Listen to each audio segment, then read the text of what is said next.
In a forgotten corner of the countryside stood an abandoned mansion. The villagers called it the empty house, warning everyone never to step inside after dark. They said shadows moved on their own, doors slammed without wind, and once you entered, something unseen followed you home. Four friends, Arif, Samir, Zara, and Lena, laughed at the stories. One night, under a pale moon, they dared each other to spend a night inside. "It's just an old house," Samir said confidently, holding a flashlight. But as soon as they crossed the rusted gate, the air grew unnaturally cold. Inside, dust coated every surface. The smell of mold and something rotten lingered in the air.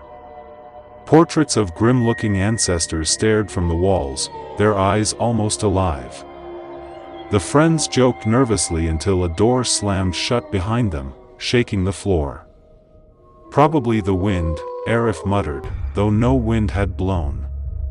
They explored further, entering a grand hall where a massive cracked mirror leaned against the wall. Samir approached it first. Instead of his reflection, he saw a hunched old woman with hollow red eyes staring back. She whispered, "This is my home, leave, or you will never leave at all." Samir screamed and stumbled back. When the others rushed to him, they saw only his terrified reflection. But as they turned to comfort him, Samir was gone, swallowed by the mirror. His muffled screams echoed faintly, then silence. Zara, shaking, insisted they should leave. But the front door was locked tight, chains wrapping it from the outside as though the house itself had trapped them. Lena spotted a staircase leading down to the cellar. Hoping for another exit, they went down. The basement was filled with broken furniture, rotting wood, and jars of something floating inside, shrunken, twisted faces pressing against the glass. One jar cracked open, spilling black liquid that slithered like it was alive. Suddenly, the candles on the wall lit by themselves. A tall shadow formed in the center of the room, its limbs impossibly long, its head tilting at a sickening angle. It pointed at Zara. She froze, unable to scream, as invisible hands dragged her across the floor. Her nails scratched wood, leaving bloody streaks, before she was pulled into the darkness.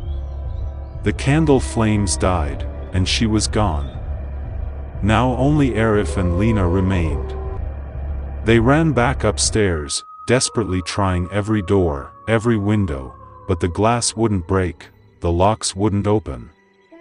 The house groaned as if alive, the walls pulsing with faint heartbeats. They hid in a small upstairs room, breathing heavily.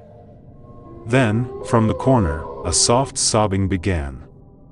A child sat in the shadows, weeping. Lena, trembling, asked, "Who are you?"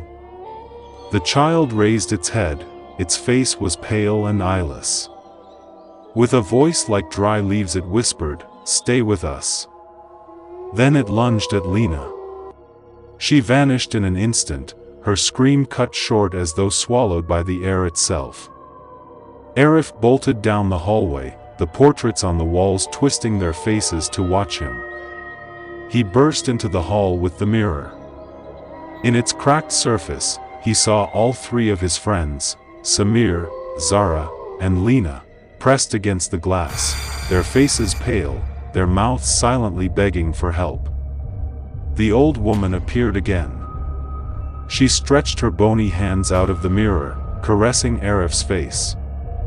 "You are the last," she hissed. "And you will stay forever." The glass split open like water, and before he could fight, Arif was dragged inside, his body merging with the others. The next morning, villagers walked past the mansion. The doors stood open, eerily welcoming. On the cracked mirror inside, for new faces were visible, Arif, Samir, Zara, and Lena, trapped forever, their eyes wide with terror. The empty house had claimed new souls.